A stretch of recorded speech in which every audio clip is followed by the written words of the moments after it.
Olá, sejam todos muito bem-vindos, muito bem-vindas. A CNN continua com a série de entrevistas com os candidatos à Prefeitura de São Paulo. Comigo, Muriel Porfiro, na condução dessa conversa. E ao meu lado, os nossos analistas de política da CNN, Clarice Oliveira e Pedro Venceslau. E hoje a gente conversa com o candidato Pablo Marçal, do PRTB. Candidato, muito bem-vindo aqui à CNN. Obrigado pelo convite e lá vamos nós. Lá vamos nós. Quero começar nossa conversa olhando para números, candidato. As últimas pesquisas recentes, Paraná Pesquisas, também Datafolha, mostram um crescimento muito grande do senhor, mas também um aumento da rejeição. A gente está falando de uma rejeição que só não fica na frente da de Guilherme Boulos. Essa rejeição nesse nível, esse aumento da rejeição também, preocupa a campanha? Não preocupa, porque a pessoa mais rejeitada em toda a história de pesquisa eleitoral chama-se Luiz Inácio Lula da Silva e ele é o atual presidente da República. Rejeição em pesquisa, você pensa um trabalhador ocupado, você para numa pesquisa para fazer uma pergunta para ele e ele fala, vai, coloca na conta desse aí. A pesquisa, ela ajuda a nortear as campanhas, eu particularmente não uso, eu gosto de zoar os concorrentes com a pesquisa, eu foco em energia, eu não gasto energia olhando isso.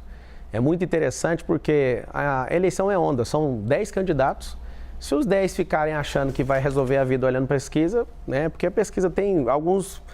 se você acertar o viés com quem está patrocinando e ele fizer a entrevista no final de semana numa favela ou durante a semana, o resultado da pesquisa é diferente. Durante a semana as pessoas estão trabalhando, no final de semana estão descansando. Então vai ser diferente o resultado. Você que é eleitor, você tem que saber o seguinte... Se não é um partido político que está bancando a pesquisa, a pesquisa Quali, por exemplo, ela custa alguns milhões, dependendo da abrangência dela. Quem está pagando é o empresário, quem está pagando é alguém que está a fim de publicar isso para ver se ajuda o candidato.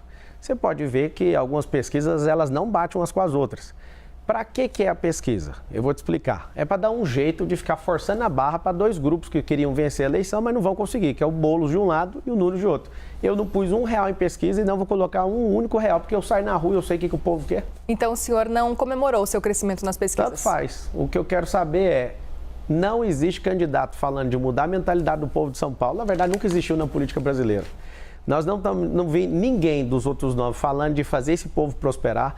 Não vi ninguém falando de capitalizar empresas e construir 2 milhões de empregos nas periferias. Eu não estou vendo ninguém falar disso. Estou vendo alguém falando de arroz com feijão. O outro está querendo falar que é impossível fazer tudo. Inclusive, é impossível ele ser prefeito de novo, que ele foi tacado lá dentro. Então, assim, pesquisa de verdade para mim é mais para zoar com os outros. Fiquei satisfeito. Tem que falar a verdade. Na sexta-feira, se eu não estiver enganado, Marçal está colado no Boulos. Na verdade, a pesquisa errada está mostrando eu na frente junto com aquele cidadão. E, na verdade, o que eu tenho percebido na rua é um pouquinho diferente. Aqui vai um código para todo mundo de São Paulo. Eleição e mineração, você só descobre no dia da apuração. Tá tudo bem. O Bolsonaro, quando foi vencer a eleição, todo mundo falava que o teto dele era 7%, ele virou presidente. O Lula mais rejeitado da história do Brasil, virou presidente. Isso é a questão de eleição, você consegue virar o jogo a qualquer momento. Uma carteira de trabalho que você mostra para um cara que odeia trabalho, tem alergia de serviço, pode virar o jogo de alguém. Tipo, alguém já perdeu a eleição por causa porque perdeu a cabeça, não teve o controle emocional de ver uma carteira de trabalho e não emocionar. Um simples detalhe pode acabar com a eleição de uma pessoa. Então a pesquisa, para mim, é legal, você que responde, você que faz, quem paga, tá tudo bem. Clarissa? Candidato, bem-vindo. Obrigada pela participação aqui no CNN Entrevistas. Candidato, não dá para não questionar o senhor a respeito do bloqueio das suas contas nas redes sociais. Isso está aí mobilizando bastante a sua defesa neste momento. A gente sabe que há uma tentativa de recorrer aí para recuperar essas contas e há uma discordância do senhor em relação ao teor da representação que deu origem a esse bloqueio.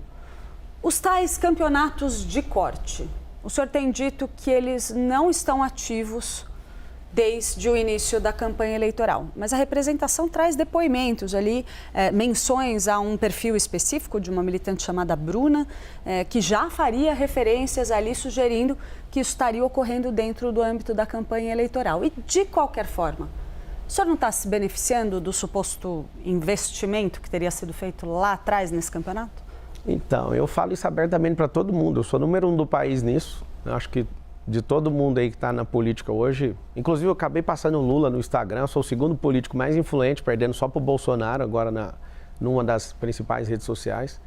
Eu ensino isso, eu sempre deixei isso muito claro. O problema é que vocês estão misturando uma coisa atemporal, é questão de temporalidade. Como eu fui perseguido em 2022, né, por eu mesmo bancar minha campanha, nenhuma empresa, nem eu e ninguém volta, ninguém coloca dinheiro nisso. Eu não admito. Vai ser a campanha vencedora que menos gastou dinheiro na história da prefeitura. Não é de São Paulo, é do Brasil. Eu devo ter batido agora R$1 milhão de doação, são mais de 10 mil pessoas doando. E essas doações, a maioria vieram de doações de 15 centavos, 50 centavos. Inclusive, faço um apelo para você, se você quiser continuar acreditando junto comigo nisso, ajude, porque nós não temos fundão eleitoral, não temos padrinho político. A única coisa que eu tinha, que é para falar que é minha, era a minha rede social. Com 20 milhões de seguidores, derrubaram todas. Isso se chama censura prévia. Eu estudei Direito, fiquei 5 anos na faculdade de Direito para respeitar a Constituição Federal e não fui respeitado. Eu aprendi que censura prévia é só abrir no artigo 5º, inciso 4 da Constituição Federal, todo mundo pode manifestar qualquer tipo de pensamento. Fica vedado o anonimato. Eu estou assinando embaixo de tudo que eu falo. Inclusive, quando a Justiça pediu para postar o vídeo do Boulos, eu recorri e o efeito suspensivo falou, não precisa publicar ainda. E vou publicar com o maior prazer se a Justiça entender e depois derrubar esse efeito aí. Agora, os cortes. As pessoas vivem disso. A pessoa que você mencionou, ela é uma jovem das várias pessoas que aprenderam a fazer isso, que ganham 100 mil por mês, 200, 300, 400, 500 mil reais. E não é eu que pago. A plataforma TikTok paga por visualização, o YouTube paga por visualização. E essa pessoa, ela tem um curso que ela vende dela. Esse povo tinha que me pagar para usar a minha imagem, você não está entendendo? Não foi eu que coloquei dinheiro nisso. Eu vi uma entrevista do senhor, sim, em que o senhor diz...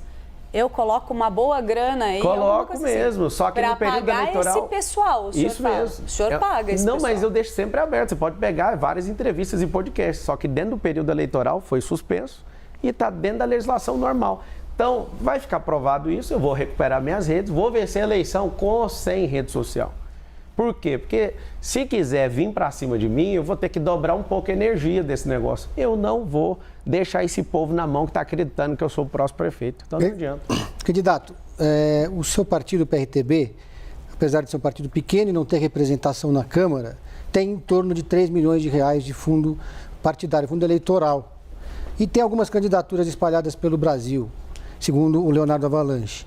Mas a expectativa do partido, pelo que me disseram na própria sigla, é que parte desse dinheiro do fundo fosse utilizada na sua campanha. Zero, já está proibido. Proibido, não vai pôr nada na minha campanha. Eu fiz isso em 2022, vou fazer de novo e vou lutar por um país onde a gente não gasta todo ano par 5 bilhões de reais. Os políticos não estão gostando da minha entrada na política porque eles vão assustar. Eu vou provar que tem como ganhar a Prefeitura de São Paulo gastando pouco dinheiro, porque a democracia não é o governo dos melhores, Venceslau. Não é o governo da pessoa mais inteligente, é o governo dos populares. E esses caras, por exemplo, muita gente nem sabe quem é um prefeito, porque ele só está fazendo coisa agora. Ele foi um cara atacado ali, que tem perfil. Eu, como recrutador e treinador, analiso o perfil dele de forma básica, com respeito. O perfil dele é de vereança, não é de vereador, não é de prefeito. Tacaram ele ali. Eu sei como é que funciona a escolha de um vice. Eles pegaram ali no grupo político alguém que dava menos trabalho e acabaram colocando ele ali. Ele é muito bom como vereador, mas prefeito ele não dá conta. Então, assim, sobre o meu partido, é um partido nanico, é sim, e eu muito orgulho, todo mundo começa pequeno. Eu comecei pequeno, eu imagino que a maioria das famílias que hoje prosperaram aí nesse país começaram também pequenas, eu conheço histórias de muitas pessoas que cresceram, então, assim, não tem nenhum problema ser pequeno. Eu poderia vir com 5 ou 7 partidos que pediram tanta coisa que eu falei, deixa que eu resolvo sozinho, depois eu chamo vocês por um precinho menor, porque para governar você precisa compor com outros partidos. Só que eu não vou estar devendo, não vou dar a pasta para eles. Eles não querem habitação para ajudar a construir habitação, eles querem habitação para desviar dinheiro. Isso é muito nítido. E vai ter um tipo de gestão um pouquinho diferente no meu governo. Toda reunião pública eu vou trazer à tona. Do jeito que eu faço na minha vida de mostrar as coisas, vai ser um governo que vai mostrar isso também. Vou fazer reunião, vou transmitir ao vivo, todo mundo tem que assistir. Isso vai inibir corrupção. Eu vou criar um sistema dentro da nossa prefeitura, onde a gente vai investigar o secretariado. Vai ser chato ser secretário do meu governo. Eu vou deixar todos os partidos participarem, mas vai ter um problema. Então, assim, para você saber, da minha parte, o partido não vai colocar dinheiro e se colocar, eu vou mandar devolver. Só que o senhor mencionou o PRTB, quero aproveitar aqui o gancho. Existem quadros do seu partido que são investigados pela polícia por envolvimento com o primeiro comando da capital. Investigações que, inclusive, foram reveladas em reportagens que foram divulgadas. Sim. Eu quero saber se esse mesmo tipo de investigação acontecesse com um integrante de outro partido, adversário seu, como é que o senhor trataria disso na campanha? Eu, a partir de agora, eu vou falar só com quem está na frente, em relação à concorrente, que é ninguém. Eu estou na frente, encostado no... deixa para lá. Agora, sobre pessoas do PCC no meu partido, eu queria pedir à Polícia Civil, à Polícia Federal, à Polícia Militar, por favor, se vocês sabem que eles estão no meu partido, por que vocês não prendem esses caras? Ah, tem a gravação, então processe. Achou, deu contraditória, ampla defesa para a pessoa, eu quero fazer uma campanha nacional, me ajude a limpar o PRTB. O partido é pequeno, o que o PCC está fazendo lá então? Já que vocês estão falando que eles estão lá. É tão fácil, eu fui, por exemplo, em Paraisópolis, tirei foto com um cara no outro dia, o cara é irmão do líder do PCC. Eu lá vou pedir certidão de nascimento das pessoas para tirar foto. Então, assim, humildemente, eu quero que todo brasileiro que queira servir na política consiga ingressar com a sua candidatura sem partido político. Estou falando isso, eu já falei isso antes de ingressar no PRTB e do tanto que vocês pegam no pé, faço 2 pedidos. Por favor, prendam os bandidos. Segundo pedido, me ajude, Brasil, queira a mesma coisa que eu estou querendo. As pessoas que querem entrar na política não conseguem entrar porque os partidos não deixam. Você tem que ver o que eu tive que fazer para entrar.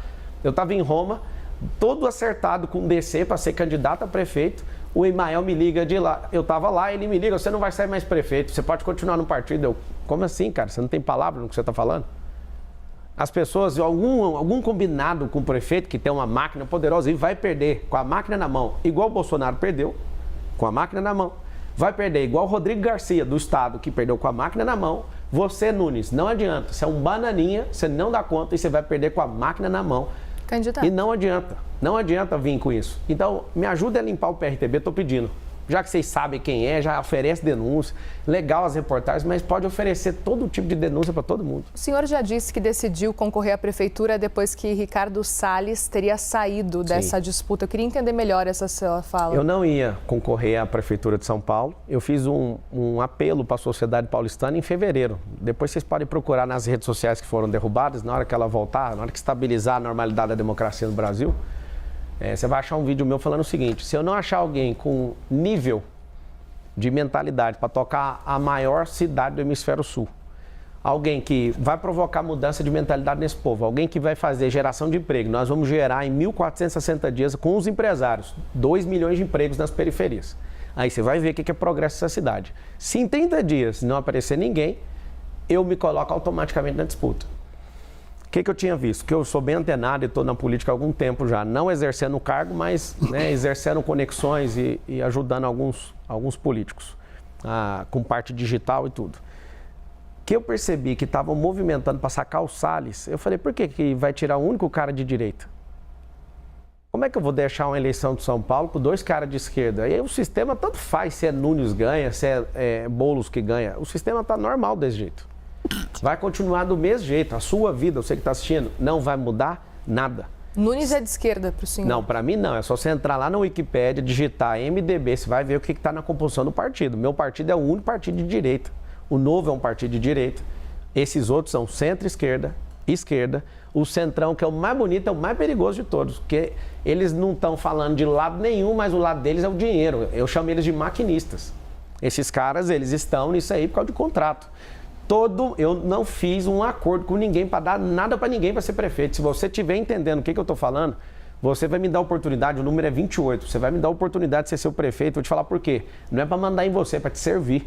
Nós vamos revisar todos os contratos da prefeitura. Nós temos um caixa recorde ano que vem de 120 bilhões e esses caras já lotearam a prefeitura inteira. Esse governo é o governo do Dória, esse governo é o governo do Kassab, é tudo junto e misturado.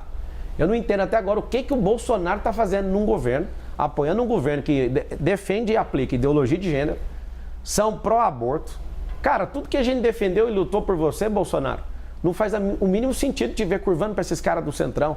Então, deixo o meu apelo aqui para falar para vocês. Não faz sentido. Como eu não vi e não tinha outro nome, e eu já falei para o Venceslau e para vocês, que a democracia só funciona com quem é popular.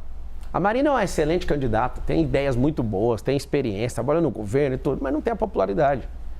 Não é diminuindo, pelo contrário. Aqui ela disse que é mais preparada que o senhor. Mas eu vou discutir isso com ela. Ela é ótima no serviço público, ela já trabalhou. Eu nunca fui funcionário público. Eu estou pedindo para você me dar um emprego. Eu nunca imaginei que um cara que tem um conglomerado multibilionário estava pedindo um emprego. Eu estou pedindo um emprego que dezenas de pessoas ganham mais do que o emprego que eu estou pedindo. Ela realmente é preparada e se der tudo certo e ela passar no crivo, eu posso colocar ela de secretária que ela quiser, porque ela é boa mesmo. Agora, eu paguei mais impostos em milhões do que todos os 9 juntos.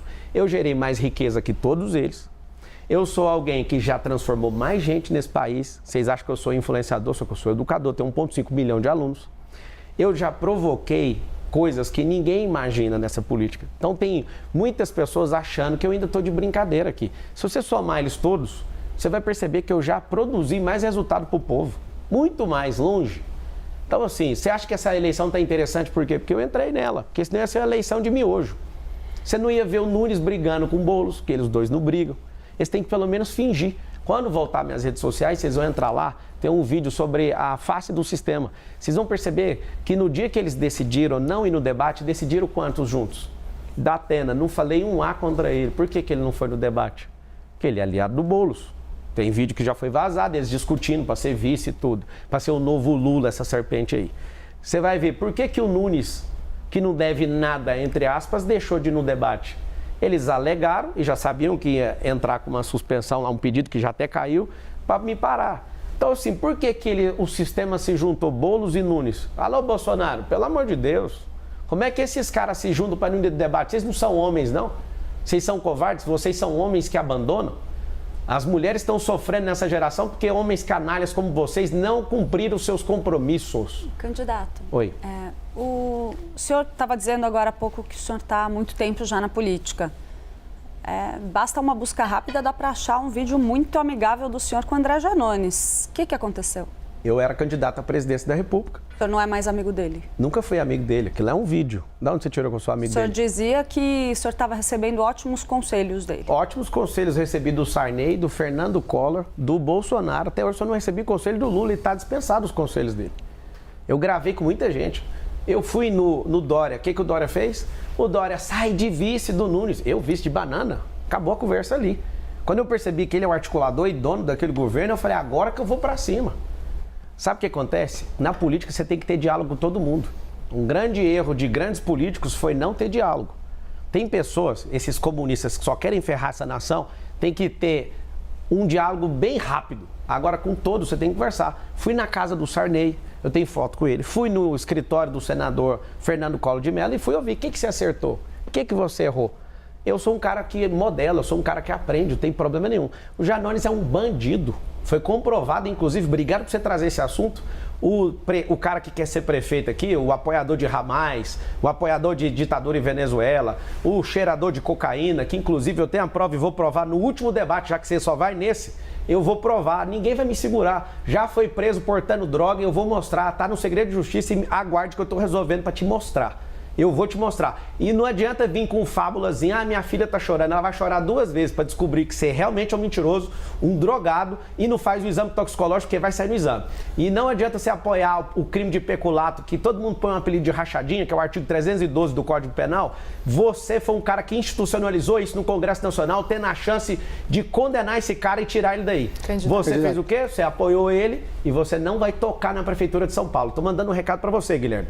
Você me chama de Padre Kel, me chama de ladrão, do lado do Lula você me chamou de bandido, agora você suporta que o negócio vai cair para cima de você. Candidato, o senhor não teme ser punido na justiça por esse tipo de declaração? Qual que é a declaração? O senhor está acusando um adversário do senhor de usar drogas em público. O senhor não está mostrando dizendo que a prova é desde... O senhor disse que iria mostrar a prova no debate. Eu vou mostrar mesmo. Mas no primeiro debate... Mas qual o problema? Eu tô assumindo, é meu nome, Pablo Marçal, e eu tô falando Candidato, mas o senhor disse que se eu mostrar agora, daqui 2 semanas abafa. Eu conheço brasileiro, mas vou mostrar na hora certa. Mas o senhor disse que apresentaria as provas no primeiro debate, não mostrou nada. São 2. Vocês estão preocupados só com o Guilherme, porque tem uma onda de proteger o Guilherme. Eu até vi, acho que foi só um erro de tipo do Venceslau, já chamando ele de prefeito na entrevista. Ele achou bom demais.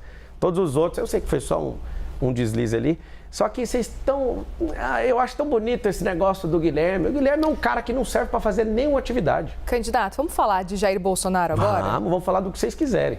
Pois então, candidato, a gente está acompanhando desde a última semana, principalmente, parece que Jair Bolsonaro tem tentado se afastar um pouco da sua candidatura, tem tentado deixar cada vez mais claro de que não apoia o senhor à Prefeitura de São Paulo. Pelo contrário, pelo que a gente está vendo, inclusive, a gente tem visto cada vez mais vídeos de Jair Bolsonaro, dos filhos dele, com Ricardo Nunes. Qual que é a sua avaliação com relação a essa posição, essa postura de Jair Bolsonaro em não apoiar o senhor? O senhor esperava que fosse receber esse apoio? Tá aqui, ó.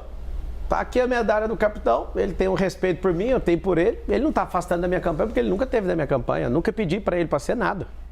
Peguei conselhos dele, me deu 3 conselhos. E os 3 conselhos que ele me deu, eu executei e deu certo. E ele falou, chegou a falar algumas vezes que a prefeitura ia cair no meu colo, que não tinha o que fazer, era só não atrapalhar. Obrigado, capitão. Recebi essa medalha sua. Não te pedi nada, diferente do Nunes, que ficou louco quando viu você me dando essa medalha. Alô, Bolsonaro, cadê minha medalha? Senão eu vou perder a eleição. Aí você foi obrigado a dar uma medalha para aquele cara que você não concorda. Mas eu te entendo, eu não tinha chegado. E eu realmente não sou esse Frota, essa mulherzinha lá, como é que ela chama, que é traidora do Bolsonaro, a Joyce Halseman, que o Nunes defendeu ela agora. Eu não sou o Dória que se levantou contra ele. Vocês não vão ver eu me levantando contra o Bolsonaro, porque ele é um grande líder. Ele foi colocado inelegível de forma errada, mas como ele está com 3 ações de inelegibilidade, 3 condenações. Uma ele reverteu e nós esperamos que ele reverta as outras 2. E o que o senhor achou do Carlos Bolsonaro declarar apoio a Marina Helena? Ele é um retardado, aquele menino atrapalhou a gente de ganhar a eleição para presidente com o Bolsonaro. Olha, todo mundo entra no Instagram do Jair Bolsonaro agora, ele não deixa o Jair Bolsonaro seguir a Michelle Bolsonaro, para você ter uma ideia. Pra você ver o nível. É um nível de ciúme e doença com o pai absurdo. O senhor acha que aquela resposta que aconteceu para o senhor, eu acho que ele assumiu, é dele. É dele. Que Carlos Bolsonaro teria respondido nós, abraço para o senhor? Foi Carlos e não Jair Bolsonaro? Não é eu não, é todo mundo. Bolsonaro não mexe na rede. Quem mexe é ele está orgulhoso de ter feito isso. Quando eu vi que ele respondeu, eu falei, mas é a chance da minha vida de arrumar uma encrenca com o Carlos Bolsonaro. Eu sempre poupei ele por causa do presidente, só que eu não vou poupar ele mais. Sobre ele ter falado que apoia a Marina, inclusive ele falou, se o Marçal for para o segundo turno, declaração dele lá no Twitter, ele falou, eu vou apoiar o Marçal, pra você ver. Arruma confusão. Ô Carlos, cuida da sua eleição com o Ramagem, que o Ramagem tá tomando um pau aí no Rio de Janeiro. Gosto muito do Ramagem, se você precisar de ajuda, eu posso te ajudar no digital aí. Aqui em São Paulo eu já resolvi, amiga, é eu contra todo mundo, é eu, Deus e o povo.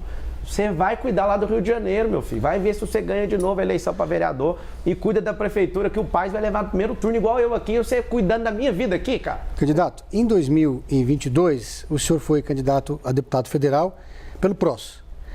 E no final, depois daquela confusão que teve no partido, o PROS acabou na coligação do Lula. E o senhor acabou não tomando posse. Quem tomou posse como segundo colocado ali, suplente, foi o Paulo Teixeira, que depois virou ministro, e no lugar do Paulo Teixeira, quem virou deputado federal foi Orlando Silva, comunista do PCdoB. Como é que o senhor avalia, assim, o senhor faz muitas críticas ao sistema e citou agora também aqui os comunistas, mas saiu candidato na coligação do Lula, não? Olha só, o Brasil tem 30 partidos políticos, não consegui entrar em nenhum, porque todos estavam cobrando 20 milhões de reais para entrar num partido. O único partido que me deu abertura, tinha uma presidência nova, foi o PROS. E até conversei isso com o Bolsonaro, falei, olha que coisa. Aí, entra nisso aí, vamos embora. Eu entrei nesse partido, porque eu não consegui entrar em nenhum partido. Eu não entrei para ser deputado, eu entrei para disputar a presidência da República. E aí o que aconteceu? O partido na inscrição era centro-esquerda, eu entrei, a presidência inteira era toda de direita, nós vamos mudar esse negócio. Depois na justiça, eles estavam numa briga judicial, a parte esquerdista, que inclusive está na cadeia hoje, porque desviou dinheiro do fundo eleitoral, assumiu e entregou o partido de mão beijada para o Lula. Aqui em São Paulo ainda tinha uma presidência de direita. Eles me bancaram, me trocaram, tiraram um candidato a deputado federal, que dá para fazer isso na legislação, teve a substituição dentro do prazo, faltando 13 dias para a eleição, eu fui colocado como deputado federal, porque eu gastei energia de 10 meses para ser presidente e tiraram essa oportunidade de mim em 2022. Eu viro deputado, o Bolsonaro não gravou um vídeo para mim pedindo voto, 0. Eu tive 100% de votos em todas as cidades, presta atenção. Nenhuma outra pessoa teve votos em 645 municípios de São Paulo. Todas as cidades eu tive voto. Eu tive 243 mil votos no estado de São Paulo. Eu fui eleito deputado federal. E aí, o que aconteceu? O advogado do partido não foi pago. Esse advogado deixou a causa. O Lewandowski pegou e derrubou todos os atos do presidente, anulando, inclusive, a minha candidatura. Não tem irregularidade nenhuma na minha eleição, mas derrubou os atos do presidente. E aí, a novela, você já sabe por lado de lá, não vou nem entrar nisso, porque essa novela tirou a minha eleição legítima.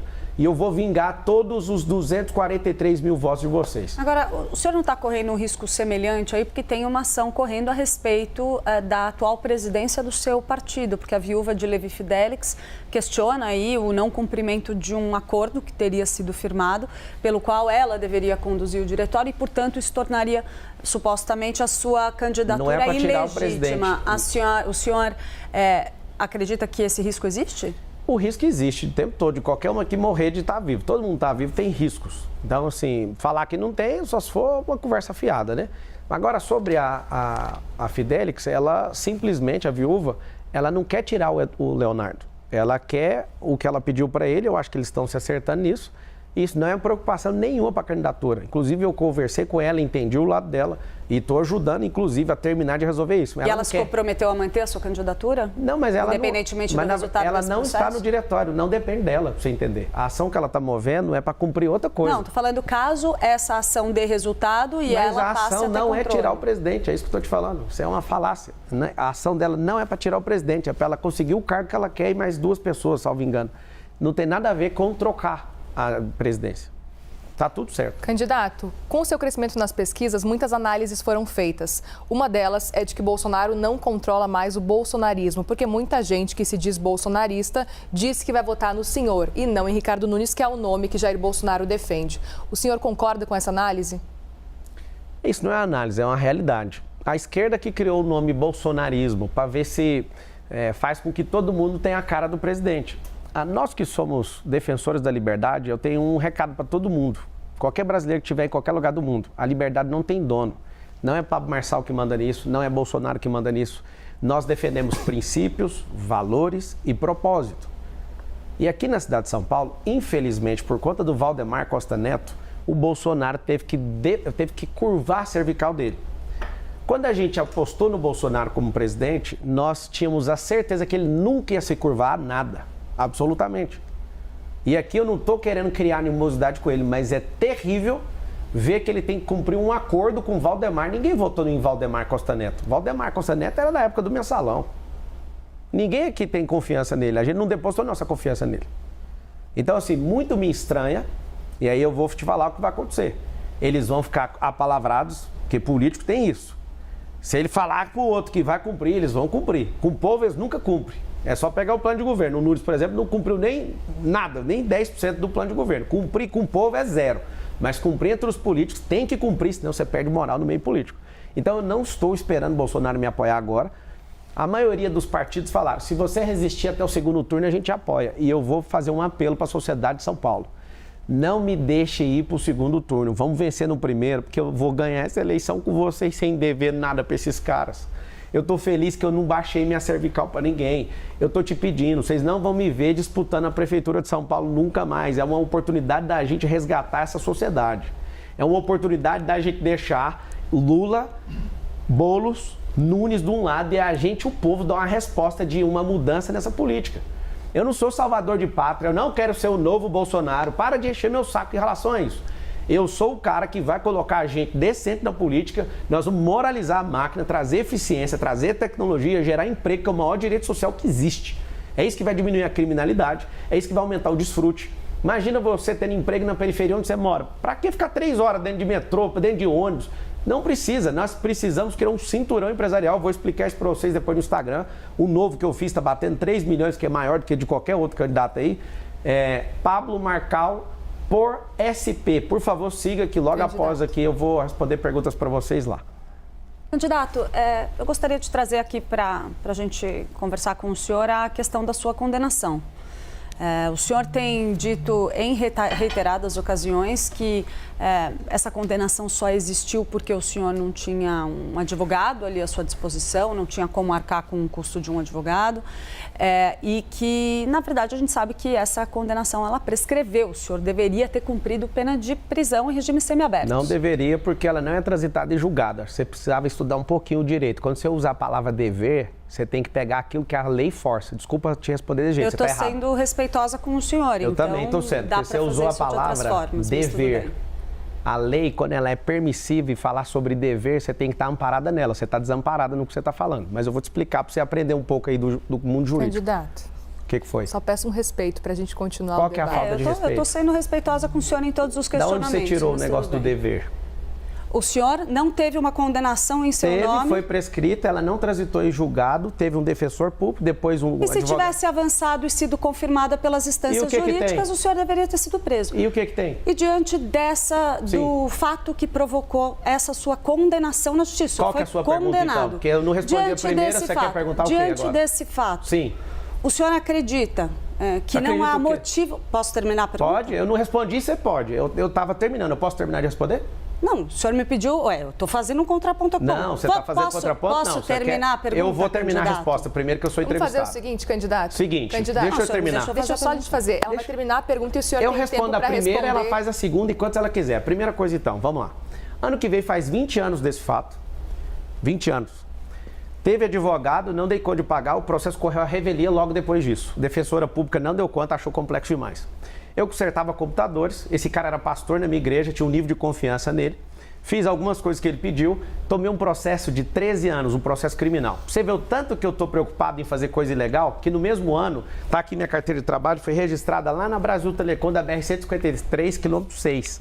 Tá aqui a minha carteira de trabalho, eu trabalhando nessa empresa, e para ganhar R$525. E eu fiquei quase 8 anos nessa empresa. Pra você ver que eu nunca me curvei para bandido e nem para bandidagem. Eu sou um trabalhador, em primeiro lugar. Tem 13 anos de carteira de trabalho. Essa carteira de trabalho aqui é minha, olha isso aqui. Opa, aqui. Tá aqui, ó. Se der conta de arrumar a resolução, vai conseguir mostrar para todo mundo, por favor. Essa carteira de trabalho é minha. No mesmo ano, eu fui arrumar um serviço. Eu não tenho medo nenhum de processo. E, de fato, eu não tinha R$2.000 para pagar o advogado. Agora, 20 anos se passaram, vocês vão ficar repetindo isso, eu entendo, eu vou explicar toda vez. Só que é o seguinte, eu não deveria isso, o processo não foi transitado em julgado, eu simplesmente larguei isso e acreditei que isso ia ter uma solução. Graças a Deus, pela injustiça que eu sofri, eu repudio injustiça e odeio qualquer pessoa que mexa com isso. Eu odeio esse negócio de bandidagem. Se vocês acharem qualquer coisa que arrebente comigo, pode ir pra cima. Vocês estão caçando coisa em todos os lugares, eu tô aqui para responder tudo.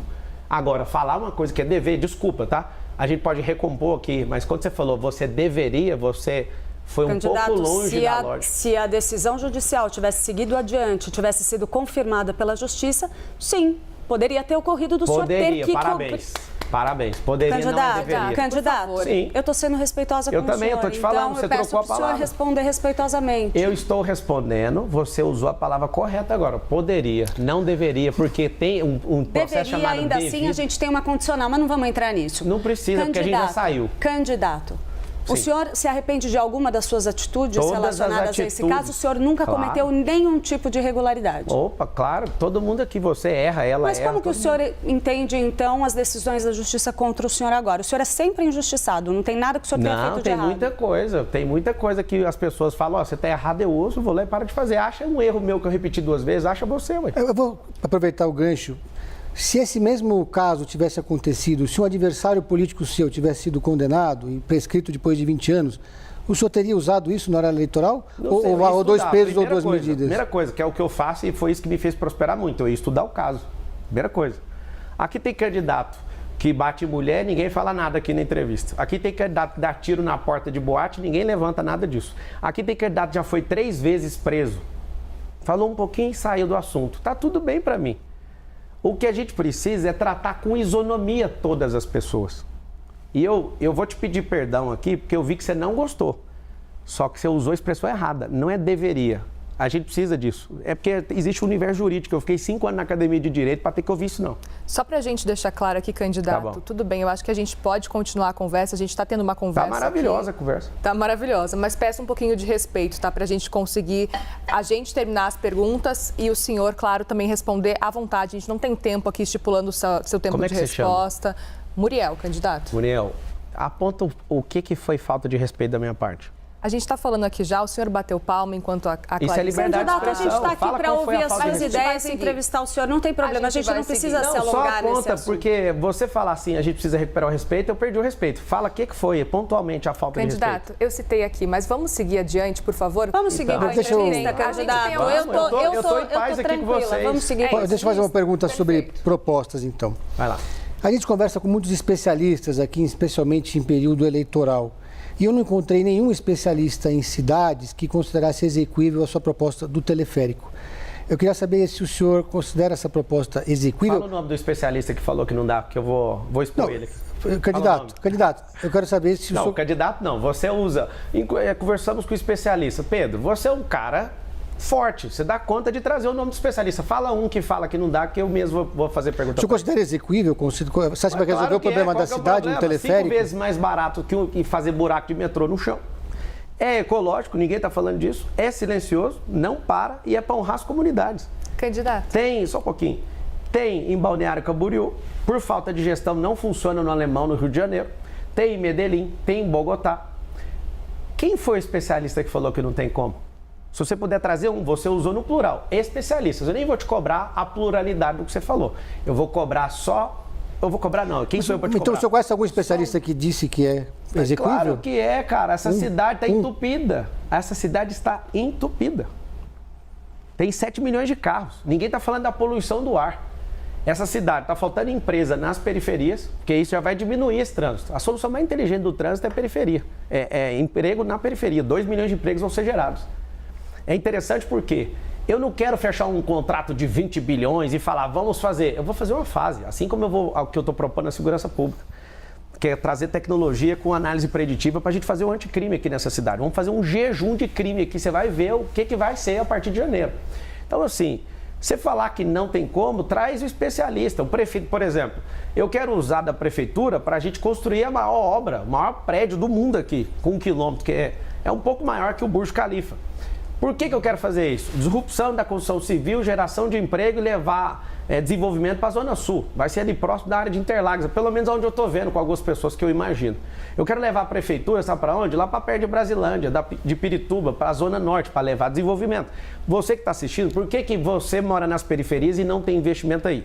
Porque as pessoas começam a ganhar um pouco de dinheiro e não aguentam o pancadão e já muda daí e vai embora. O governo já não investe aí. Não tem liberação fundiária, né? A gente não consegue liberar a escritura, as empresas não vão. Nós vamos fazer um maior mutirão para abrir empresas aí. Você, quem que não quer ter seu próprio negócio? Nós vamos ensinar isso na escola pública. Seu filho vai aprender empresarização, tecnologias do futuro, vai aprender sobre inteligência emocional. Deixa eu te falar, se continuar do jeito que está, não vai mudar nada na sua vida. Se for o Boulos, se até o que você tem, talvez você pode perder. Me ajuda. Deixa eu te ajudar, deixa eu te servir, eu estou nessa campanha para isso. Me dá a oportunidade, o número é 28, já registra ele no seu coração pro dia 6. Eu quero servir você e eu vou mudar a realidade dessa cidade se você me deixar trabalhar para você. Candidato, ainda sobre teleférico, pode continuar. Podemos seguir sobre o teleférico? Claro. Especificamente em La Paz, tá? Na Bolívia, existe um teleférico que serve como transporte público e lá funciona muito bem, importante dizer isso, porque lá é uma situação diferente. A gente está falando de um local que transporte público é muito difícil de funcionar. A gente está falando de uma altitude de 3.600 metros. 35 quilômetros. Pois é, mas funciona muito bem, é importante dizer. Mas a gente está falando de um lugar com 2 milhões de habitantes. A gente tem em São Paulo 12 milhões. Você ouviu que a solução do teleférico é para a periferia e não para toda a cidade? Estou ciente, sim. Só para a periferia, é para investir nesse povo, para fazer centros gastronômicos de empreendedorismo, hotelaria e fazer centros olímpicos. Eu quero trazer o turismo para dentro desses lugares para desenvolver. Sim. Porque não tem investimento privado, não tem emprego lá, não tem nenhum investimento público lá. Isso é para trazer a realidade deles, não é a solução de trânsito da cidade. Se você quiser discutir a situação de trânsito, eu posso te dar as outras. Claro. Quer que eu já falo? Deixa eu só terminar minha pergunta, porque a gente estava falando especificamente de La Paz, Bolívia, etc. O senhor fazendo esse comparativo. Por exemplo, em Balneário Camboriú, também a gente está falando de uma população, 140 e poucos mil, né? A população muito abaixo. Não é que lá é privado. Lá é num lugar privado. Eu entendo. Eu estive lá com o dono do teleférico. Ao mesmo tempo, a gente precisa falar também que o relevo da cidade, por exemplo, La Paz e São Paulo, é muito diferente. A gente sabe que certamente essa situação, esse cenário de teleférico numa cidade menor, talvez funcionasse muito bem aqui no Brasil. Agora, é curioso e eu gostaria de entender um pouco mais, até com relação a números, com relação ao que o senhor pesquisou, para poder trazer no seu plano de governo, para defender tanto assim esse ponto. Gostaria de entender um pouco mais essa ideia do teleférico. Na verdade, não é eu que estou defendendo, vocês estão perguntando. Mas assim, é a sua proposta, por isso que eu gostaria de entender. É assim, você entendeu a questão do teleférico. Não tem investimento, eu já acabei de falar, vou repetir. Não tem investimento nas favelas. Quando você ouvir daqui para frente, favela significa ausência de Estado e pessoas que começam a prosperar também deixam a favela e não tem investimento privado porque não tem liberação fundiária. O que eu quero fazer? Eu quero levar isso para vocês, e interessante que vocês fiquem incomodados, é porque nenhum político está propondo nada diferente. Eu falo uma coisa diferente, pedrada. É Candidato, assim. Desculpe, a gente não está te dando pedrada, a gente eu quer estou falando entender. Com o povo ali, eu estou mirando lá, desculpa. O que eu estou falando é que qualquer solução, por exemplo, o prefeito, como é que alguém vai levar meia hora para subir num prédio de 1 quilômetro? Nunca viajou, cara, você está de brincadeira. Leva 5 minutos para resolver isso aí.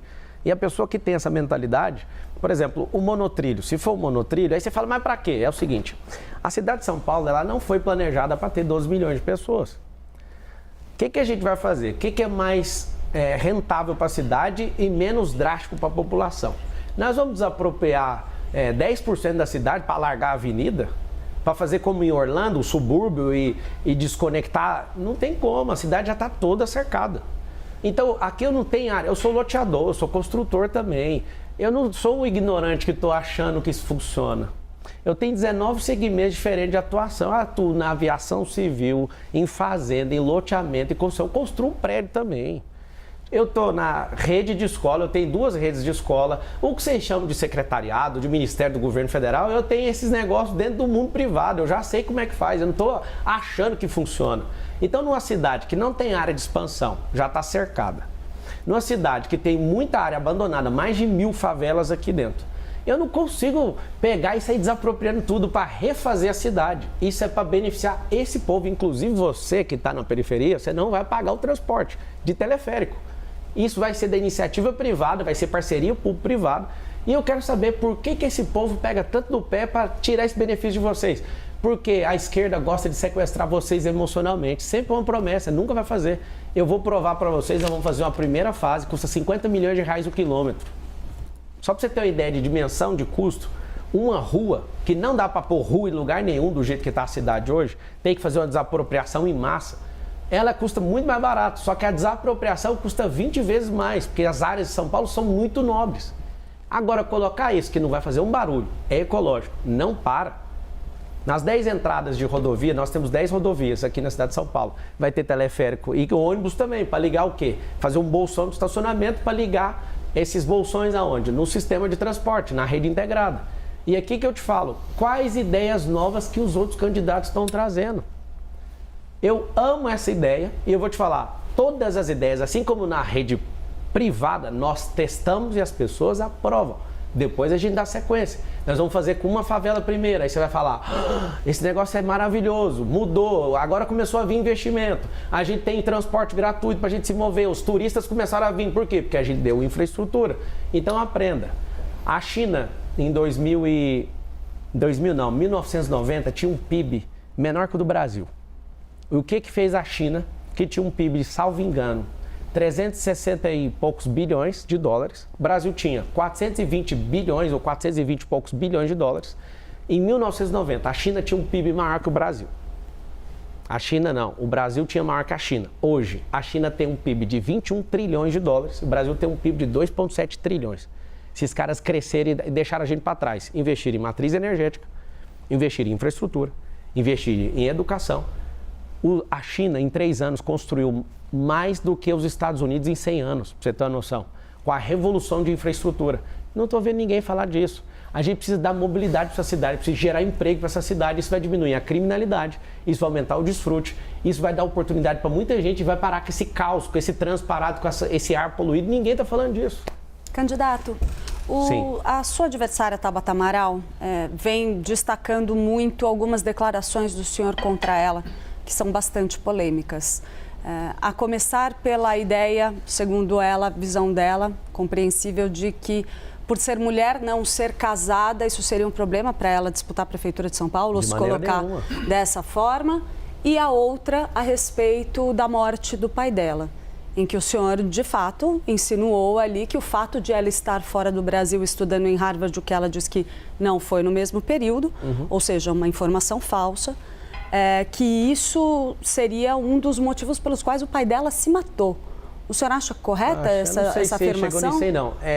Não, sua declaração era bem clara, candidato. A pessoa, às vezes, não consegue resolver os problemas dentro de casa, vai resolver de 80 mil pessoas que estão na rua. Por quê? O senhor ainda insiste que a morte do pai dela é culpa dela? Eu sei que está falando isso. Eu, assim, a partir de agora que eu estou liderando a disputa eleitoral do lado do cheirador, eu só vou falar de quem estiver na minha frente. Tá bom? Já está resolvida essa questão, tá tudo certo, você está liberada para ser candidata e está dando um show aí. E quem é esquerdista, pelo amor de Deus, coloca a mão na consciência, vota na Tabata. Não vota naquela figura do Boulos. Vota na Tabata. Ela é uma menina que precisa de uma chance. Estou aqui, o único candidato da história pedindo para você votar nela. Vota. Em 2022, o senhor não se incomodou de ser candidato ao lado de esquerdistas no PROS? Nenhum, não fiquei do lado de ninguém. Eu era a candidata a presidente da República. Isso não me incomodou nem um pouco. Eu não vi ninguém. Não apoiei nenhum esquerdista. Zero. E nem vou apoiar. Eu não sou a favor de aborto, eu não sou a favor de liberação de drogas igual o Boulos, eu não sou a favor de ideologia de gênero, eu acredito na ideologia de Gênesis, homem e mulher. Ah, mas eu tenho ideologia, isso é coisa da sua cabeça e eu vou te respeitar, tá tudo certo, só que eu não vou apoiar. Respeito é diferente de apoio. Candidato, vamos falar sobre Cracolândia? Vamos. Eu li o seu plano de governo, 100 páginas, e eu fiquei com dúvidas e queria uma explicação melhor de qual que é a sua ideia para a Cracolândia. Sim. A gente sabe que não existe bala de prata, muitos prefeitos foram, voltaram e não conseguiram resolver o que é a Cracolândia hoje. Eu gostaria de ouvir qual que é a sua ideia para a Cracolândia, levando em consideração que essa bala de prata não existe. Não existe mesmo, e que bom que você viu ali. Tem 3 cenários. O Felipe Sabará, que é o comandante do plano de governo, ele já tirou comprovadamente 3.500 pessoas da situação de rua e deu emprego. Isso é comprovado. Às vezes você está no McDonald's agora sendo atendido por uma pessoa que era da Cracolândia. Como é que funciona isso aí? Se quiser pesquisar, você pode olhar na Arca, que é a ONG onde ele começou a fazer isso. Hoje as pessoas estão em situação de rua, e inclusive aumentou 23% em relação ao ano passado, é por conta de uma política pública frouxa do Nunes. Dos 111 bilhões de reais que a prefeitura tem, 1 bilhão é destinado para tirar esse povo da rua. 1 bi. Alguém está roubando esse dinheiro. Não faz sentido isso. E só está aumentando. Tem uma ONG que chama A Craco Resiste. Tem ONG torcendo para não acabar com a Cracolândia. Olha o nível de loucura que a gente está nessa cidade. A média de abordagens para você tirar uma pessoa da rua e levar para o abrigo são 7. Então a gente tem que aumentar a volumetria disso, aumentar a mutirão disso. Fazer investimento para a gente colocar as pessoas em rua para tirar essas pessoas. Eu mesmo estive na porta da Sé convencendo 2 pessoas a sair da rua. Estava do lado do Sabará e meu Deus, eu orei com a pessoa. O cara, acabei de cumprir 11 anos de cadeia, o cara falou. Eu falei, cara, vamos para o abrigo, vamos arrumar um emprego. Aí o cara chorou e eu falei assim para ele, eu sou a sociedade, eu te perdoo, cara. Você já pagou o que você deve, vamos embora. Você tem uma chance nova. Aí ele falou assim, não, eu vou falar com a minha namorada. Eu falei, você está namorando há quanto tempo? Tinha poucos dias. Foi falar com ela estava com não sei que tipo de droga. E ela, ele não vai não. Ele desistiu. Aí o Sabará falou, tem que vir mais 6 vezes, porque é 7. As pessoas, elas podem se recuperar dentro de 6 meses ou 12 meses. Tem gente que leva 24 meses para sair dessa situação de miserabilidade. Ela perdeu completamente ali o rumo da vida. Mas são 3 lugares. Primeiro, a rua. A gente precisa aumentar, então, essa quantidade de pessoas, porque isso é só tratar o efeito. Eu vou falar agora de como tratar a causa da Cracolândia. Segundo, leva para o abrigo. O abrigo é um lugar que, inclusive, ele não conseguiu, o atual prefeito, ele teve que devolver um fundo de 5,4 milhões de reais, porque ele não conseguiu que as pessoas fossem para os hotéis, né, que tem as vagas para isso, que a política pública está frouxa. A época de eleição, tudo está bonito, mas ele não está fazendo o que deveria para tirar essas pessoas. Em terceiro, encaminhar para o emprego. Como é que eles fazem na Arca? Chega um cardápio, você poderia ser atendente, você poderia ser pintor, que você poderia. A pessoa já tem uma vocação antes de ter ido para a rua. Alguém já trabalhou de pedreiro, alguma coisa. Agora, a gente precisa tratar a causa da Cracolândia. A causa é a receita que está gerando esse tanto de gente na rua. Você vai no interior de São Paulo, são 645 municípios, você exclui a capital, 644. Não tem mendigo no interior de São Paulo. Nós vamos, através do Ministério Público, representar todo mundo que está mandando mendigo, nós vamos rastrear isso. Tem gente colocando mendigo dentro de van e soltando aqui, isso não é novidade, o próprio prefeito sabe disso e fala disso. Então a gente vai responsabilizar pessoas que estão, prefeitos inclusive, que estão mandando para cá, porque aqui virou a capital mundial da mendicância. Segundo, se a gente não investir em educação, o que eu proponho é que os seus filhos não sejam só ocupados pela escola pública gastando 25 bilhões de reais. O que eu proponho é transformar a escola de São Paulo, do município de São Paulo, numa escola olímpica. Nós vamos colocar centros olímpicos em todas as favelas. Isso é um investimento de 1,5 bilhão de reais. A gente tem dinheiro para isso, pode ficar tranquilo, tá? E até vou pedir parcerias público-privado para as empresas construírem. Várias já fizeram campos de futebol, nós vamos fazer centros olímpicos, porque não é só o futebol que as pessoas precisam. Se eu te der uma identidade esportiva para as crianças, elas não vão entrar para a Cracolândia. Sabe por quê? Porque segundo o Felipe Sabará, que foi secretário disso e conhece disso e vive, ele é um filho de bilionário que ama ajudar os outros. Inclusive, no futuro vai ser prefeito dessa cidade, com certeza. É um cara completamente da minha confiança. Veio do governo do Tarcísio para me ajudar. O que a gente entendeu? Lá na Cracolândia, você não acha um cara que é esportista. Uma pessoa que é esportista não vai parar na Cracolândia, porque ele aumenta a resistência, ele come bem, ele faz tudo o que precisa ser feito e a gente vai investir no seu filho, porque ele vai ter essa identidade esportiva. Nós precisamos tratar esse efeito agora. Igual, parabéns para a Polícia Civil e Federal, na ação conjunta desmantelou ali, viu que tinha milícia ali dentro. Infelizmente, né, guardas municipais estavam ali, já que não resolve, acabaram enveredando ali para o mundo do crime. A gente precisa de ter ações conjuntas para isso, gerar emprego e levar essas pessoas, sabe para onde? Para a horta, para lugares, para reformar prédio público e afastar elas da rua, porque se estão concentrados, aquele ambiente não vai gerar transformação. Ou seja, é um trabalho de mais de 4 anos. Isso é um trabalho que pode, talvez, conseguir zerar antes de 2030, mas a causa é, se fizer o que eu estou falando, gerando emprego e mudando, dando uma identidade esportiva para as crianças, em 2040 não tem ninguém na rua, em 2050 não tem ninguém na rua. Então, aproveitar essa deixa... Rapidinho. O senhor quer ser candidato a presidente em 2026? Não, eu vou ser prefeito. Eu não vou negar nunca que eu serei presidente do Brasil. Eu não sou... Questão de tempo? Na hora que meu cabelo estiver branco, tiver apanhado bastante, tiver vindo aqui umas 10 vezes, eu acho que precisa de ter esse track aí, né? Esse track record, eu preciso de ganhar experiência, mostrar a política, mostrar o que é o governalismo, que é uma coisa que tem no meu coração. Eu, apesar de ser alguém muito abastado, eu não sou capitalista, eu odeio socialismo, porque isso não funciona, é mentira. Eu vim de escola pública, me ensinaram que empresário é só explorador, e isso é mentira. Tem muito empresário que está multiplicando talento igual eu, fazendo pessoas prosperarem, só um pouquinho. Eu não acredito nesse tipo de solução. Você vai ver que comunismo nunca funcionou em lugar nenhum. Eu estou vendo que você está pesquisando o que é governalismo. Governalismo você vai achar, depois vai ficar comprovado né, que esse neologismo é meu. Você vai achar no site do meu partido e do PRTB que eu escrevi um artigo lá sobre isso. O governalismo é devolver o governo para o povo. Os políticos têm palavras entre eles, mas eles não cumprem as promessas para você, para nós. Então a gente está sozinho. O povo, Deus, e contra esse tanto de gente maluca aí, contra a gente. Já que o senhor não vai ser candidato a presidente em 2026, o senhor se compromete a apoiar o candidato escolhido pelo Jair Bolsonaro ou ele próprio de reverter a elegibilidade? Bolsonaro tem 100% do meu apoio. 100%. O candidato que ele escolher também? Claro que não. Se ele escolher um cara igual o Nunes, aí vai ser a gota d'água. Você tá louco. Nunca que eu vou apoiar um esquerdista, você nunca vai ver essa cena. Quem que é seu principal adversário nessa campanha eleitoral? A miséria, a pobreza. É isso que toca o meu coração. As pessoas estão aí, com todo respeito aos que prestam, porque tem uns que são imprestáveis. Eu não consigo ver a chance de perder essa eleição. Vocês vão ter que tomar, vocês vão ter que me matar. Não tem como eu perder para esses caras. Eu estou aqui sozinho, sem munição, cara. Estou precisando de ajuda. A única coisa que eu tinha de vantagem sobre esses caras, eles me tomaram, que é as minhas redes sociais. Olha a minha cara, você está preocupado? Eu não estou, eu só preciso da sua ajuda. Não seja um cidadão. Nós somos sócios da mesma cidade. É um contrato social. Eu sou sócio seu nessa cidade. Não deixa para discutir a eleição faltando 24 horas, não. Não dá para convencer as pessoas. Começa a fazer tudo que você pode agora.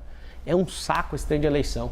Por quê? Porque todo ano par essa encheção de saco. Eu te entendo, eu também sempre quis correr disso. Mas não vai dar para correr. Nós vamos ter que resgatar esse país. O propósito do brasileiro é ter uma nação de primeiro mundo até 2050. E nós vamos provar que São Paulo vai sair na frente. São Paulo funcionando, na mão desses caras não vai funcionar nunca. Na mão de alguém que tem resistência, na mão de alguém que tem inteligência emocional, isso aqui vai funcionar. Por favor, me dá esse emprego, eu estou pedindo. Se vocês quiserem saber da minha vida, revira. Se quiser ver meus rins, se quiser ver meu intestino, se quiser ver tudo, eu conto tudo para vocês. Me dá a chance, o número é 28. Eu tô pedindo, deixa eu trabalhar para vocês. Tá acabando já quase a nossa conversa, mas para a gente encerrar, queria entender qual dos candidatos o senhor gostaria de estar em um segundo turno? Eu sei que o senhor está pedindo para vencer em primeiro turno, mas se pudesse escolher, com quem o senhor gostaria de estar no segundo turno? Quando eu for candidato a outra coisa e tiver chance de segundo turno, eu te respondo essa pergunta. Não há a mínima chance de ter segundo turno, porque esse povo está aí, sem chance. Fique em paz, não vai ter segundo turno. As pessoas estão falando isso na rua o tempo inteiro. Não é eu, não. Isso é metafísica. Se eu acreditar nisso, esse é um mundo paralelo. O que eu tenho a ver com isso? Não vai ter. O povo de São Paulo é trabalhador, não gosta de enrolação e vai ser um negócio atropelo. Dia 6 de outubro, às 20 horas e 30 minutos, o William Bonner vai falar assim: Marçal é o novo prefeito de São Paulo, com 55% dos votos. Sabe o que vai acontecer? Vocês vão assustar com a máquina. Vocês estão investindo numa máquina de construir casa. Eu estou fazendo isso lá na África. Entra no... Derrubaram meu YouTube, não tem como pedir para vocês olharem lá. Tiraram as minhas ferramentas. Nós vamos tocar o terror em São Paulo, esses políticos vai ter... Bolo, você quer ser prefeito? Muda de cidade aqui, o xerife Marçal vai deixar nunca isso acontecer. Rapidamente, para a gente encerrar, o senhor disse antes que conversava com o Ricardo Nunes, isso antes da campanha começar. O senhor conversa ainda ou não? Assim, depois que ele resolveu me atacar, parece que parou a conversa. Eu mandei um áudio para ele e falei: olha, você vai falar mal de mim, cara? Você está de brincadeira. Eu ia poupar esse banana, mas agora não vou poupar. Vai ser artilharia pesada para cima dele. Muito bem, candidato. Assim a gente encerra, então, essa conversa. Obrigada, viu, pela participação aqui na CNN. Obrigado. O número é 28. Estamos sozinhos. Deus e o povo. Agora você vai ver. Estou no seriado Todo Mundo Odeia o Cris. Obrigado vocês. Desculpa a animosidade aqui. Peço desculpas de coração. Não queria provocar essa animosidade. Só que a palavra mal encaixada ao seu tempo, ela precisa ser corrigida. Um beijo para você que é de São Paulo, nascido aqui ou que escolheu morar aqui. Nós vamos para o futuro nessa cidade e eu estou te pedindo, me dá um emprego. Obrigada, candidato. Obrigada aos meus parceiros também, Clarissa e Pedro Venceslau. E assim a gente encerra essa entrevista com o candidato Pablo Marçal, do PRTB. A gente encerra assim também a série de entrevistas com os candidatos à Prefeitura de São Paulo. Lembrando que a partir de quarta-feira, depois de amanhã, a gente começa as conversas com os candidatos a prefeito do Rio de Janeiro. Não perca e obrigada a você pela audiência também. Até mais.